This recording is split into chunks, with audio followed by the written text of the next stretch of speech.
Hey there, it's Chris, the director of this dungeon, and today I'm joined by co-creator of 20-Sided Tavern, Sarah Davis Reynolds.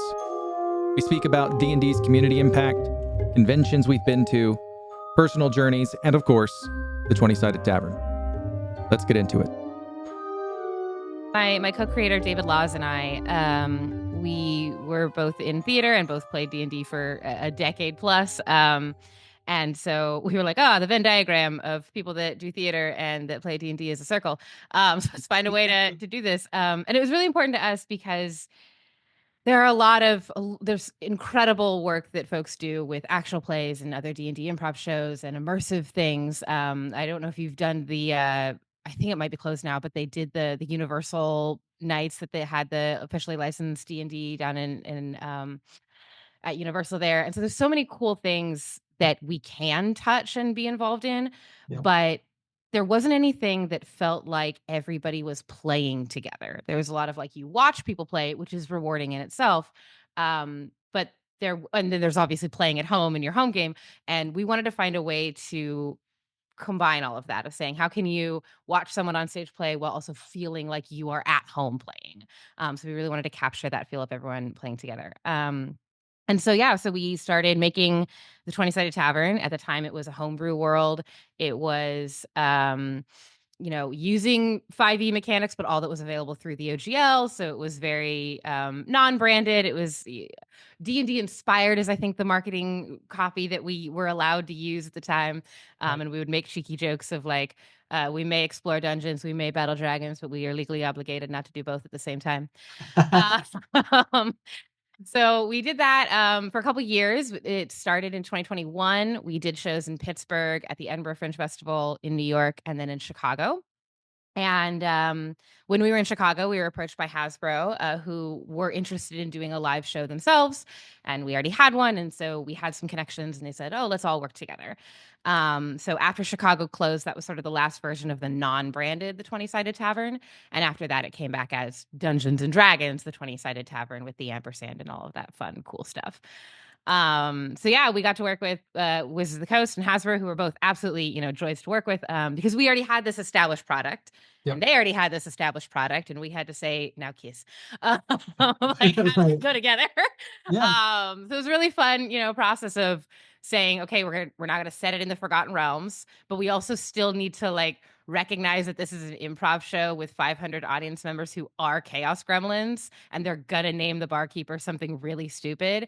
And Wizards, are you okay with canonically the bartender being the stupid name? Lots of interesting development with all of that. And it's, still developing a little bit. Well, number one, congratulations on all Thank you. That's amazing. Yeah, thank you. It's really rad how stuff like that just sometimes comes together. We're kind of going through the same sort of transformation at the moment with this project. And so it's really cool. Just so you give you some background about what we're doing. What we found over the course of a year of filming is that this thing is about joy. It's about bringing people together. It's about, and so we're right now it's currently titled 50 Years of Fantasy, but we had we got a lot of questions about what that meant. And so yeah, you can imagine. And so we're like, roll for togetherness sounds better. And so that's kind of the direction that we've decided to take this in, because that's the common thread throughout the entire 50 years of its existence, is that when people play this game, they kind of stick together. Right. And so there's that beauty, that cultural beauty, that this thing has the power to bond us and gives us the ability to collaborate even when we don't agree. And even if you complain about, that guy takes too much time, he talks too much, we need to stick to the rules more, or whatever. There's those arguments always happen around you, and it's silly because I've seen hundreds of them at this point. It's all the same complaints every single time. It's always combat, right? Yes, it is. Correct. And so, but yeah, that's kind of where we've come to. It's a feature length documentary. Amazing. Get to film festivals and all that. So congrats. What's happening, right? Life. That's very exciting, though. Where did the idea come from? I had a friend. I never played D&D before until about a year ago. Okay. And so I had a friend who introduced me to all of it. He got invited to Ernie Gygax's wedding. Interesting.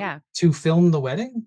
And so we went and we interviewed him just to have like a YouTube video about his dad and the origins of D&D. And so we met with the museum curator while we were there and kind of put together like a short piece to see what that would look like. And then the museum curator, she said, "Hey, you should talk to this person. Hey, you should talk," and then it starts to kind of unravel. The list starts to, right. And so we've been out to Seattle. We've spoken to Ray Winninger. He was one of the EPs for 5e.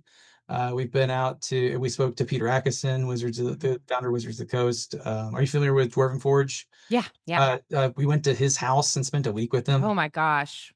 How much stuff is in that house? It's amazing.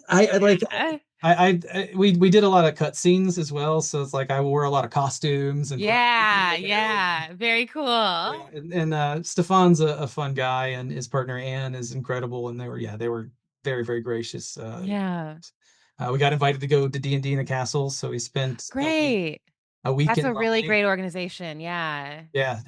Cameron and Tara. Yeah, they're lovely. Mike Tinney's now involved with that from White Wolf. It's very exciting that they're coming back, also, right? In a large way. Yeah, for real. And they're just wonderful people. I mean, they're nice to hang out with, have dinner with, talk to about their experience and all that stuff. And then on top of that, you're in a 600-year-old castle in northern England. It's quite cool. It's dumb. I know. But it speaks to the importance of play. Yes. And that, I think it's often looked down on of play, of like, oh, it's just a game, but it really is truly so integral to folks' community and well-being, and I think it's a huge testament to that. No, I agree 100%. Can I ask you a few of my standard questions? Okay, because it's fun, and they're really basic. I mean, really basic. It's a lot of definitions because we're talking about going through the history and what it is, and this movie is largely for people who have never played. Odds to the people who have, right? So what is a role-playing game? Ooh, okay. A role-playing game is a structure in which you are encouraged to balance game mechanics and narrative creativity to where they work hand in hand to tell a story collaboratively. So basically, that's my like academic answer. I like that. I'm so big on, and I'm so sorry, I'm gonna do a small little push. So a current project that I'm working on right now that actually you're gonna get an exclusive on because I haven't even announced it yet, is my new actual play podcast is called The Mechanics Guild, and it is the same characters, same campaign. Every 5 episodes, we swap game systems. So we're going to start with D&D, and then we're going to go to Savage Worlds, and then we're going to go to Legend of the Five Rings, and then we're going to go to Call of Cthulhu. And the idea is, how do game mechanics affect character growth and story arcs? And so to me, that's what a role-playing game is saying, how do game mechanics enhance story, and how does story enhance game mechanics? And they have to go hand in hand. You're going after that whole argument, aren't you? Yeah. Head on too. I'm like, let's go. It's a hypothesis. That's right. That's awesome. I love that. Yeah. I'll share with you the project that we're going to do after the film too, because we've spoken to so many people. We found out that a lot of people because everybody does homebrew, and so people want to do one world build. They want to build their own, and they have trouble with structuring it often. And so we're because we have access to so many game designers, and I've now met you, so hi, maybe you can be involved in these too. But we're calling it Dungeon Academy, and it's where professional game designers and world builders, writers, authors provide practical tips, sort of like a master class on how to develop your world and your game. Ooh, yeah. And we've shot a couple of the promos already, and it's looking pretty good. And that's amazing. Yeah. And so it feels daunting at first, but when you get into it, it's so rewarding. Right, and having these lovely people there telling you and walking you through it in the most simplistic terms possible, right? Because they've walked people through it so many times. Yeah. It really now it doesn't seem so daunting because you're just having a nice time within a certain set of rules. Yeah. The story I always tell people if they are feel too daunted about world building is I tell them, in my homebrew world there's a mountain range called the Fieri Mountains. And yes, indeed, my players were like, so are they snow capped? And I was like, yeah, they're mountains. And they're like, yeah, so the Fiery Mountains with the frosted tips. And I went, yep. And that's it. And that's it. Not intentional, but here we are. Right. Love Yeah, it. it's so good. Cool. My next question. I'm having so much fun, I forgot it. Hang on 1 second. Let me. No worries.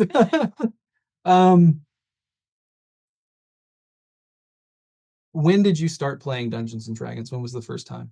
Yeah. So I actually started role-playing games with Pathfinder, actually. Okay. Back in, oh no, I'm gonna age myself here. I guess it was about 15 years ago. And it was a bunch of us improvisers that just got together and wanted to do, because we started with improv and then got more into games, and so wanted to put again a framework on some of our narrative work, because we did all sorts of narrative work but didn't have a game structure. But a lot of us were also video gamers. Like, I've been playing video games since I was 5. And so we found Pathfinder and said, this is a really interesting way to combine our like gaming and narrative interests. So we did a short little like one shot, which we all know is never a one shot. Lasted like 3 or 4 sessions with Pathfinder. All loved it. And so we said, okay, we actually want to do like a full campaign. And we decided to switch to D&D for that. And so my very first character was this truly the most stereotypical character in the world, right? Orphan rogue named Bridger, like, nobody, urchin, urban, edgy in that way. And I was like, I really have no original thoughts. So yeah, I started with that. But from the beginning with playing with D&D, I was already adjusting rules. I wanted Bridger. She had a deathly fear of fire, and I asked the GM. I said, "Can I give her a handicap? Like when there is a lot of fire, can we adjust her mechanics so that she has a handicap when dealing with this?" And that led to a story arc where she literally got to fight the god of fire. And it was this great narrative arc, which again is that idea of game mechanics and narrative working together to do an incredibly cool moment. Right. That's lovely. Yeah, I like that. Yeah. So I don't know, 15 years is the short answer to your question. I asked this question because there's a section at the beginning of the film where I go through, and it's just really fast paced and it's kind of fun. And so if you could describe D&D in 3 words really quickly, what would those 3 words be? Chaotic, fulfilling, and heartwarming. I like that. And if I could add one more, curiosity. Which isn't even a real word, but I'll let you sneak that in there. Yeah. That's what you need to have. Yeah. Is there anything that you would like to say about how D&D may have changed your life? Obviously, it's done that in a very big way with 20-Sided Tavern. Just kind of talk about how it's changed your life personally, if you don't mind. Yeah. So the gaming world, specifically the TTRPG community, and I think specifically through the lens of D&D, has given me such like, it helps me maintain hope in the world. Mm-hmm. The gaming community is one of the most welcoming and kind and empathetic and curious communities that I've ever been a part of. I've never one of my favorite places in the world is PAX Unplugged, because everyone is coming together and everyone feels like home there. Maybe you've never met someone, you've only interacted with them online, and it doesn't matter. You're best friends. You're going to play together. This last PAX Unplugged, we were playing D&D until midnight in the main hall together on the first night, just because, with folks that I'd never met before, but it didn't matter. We were together in that moment.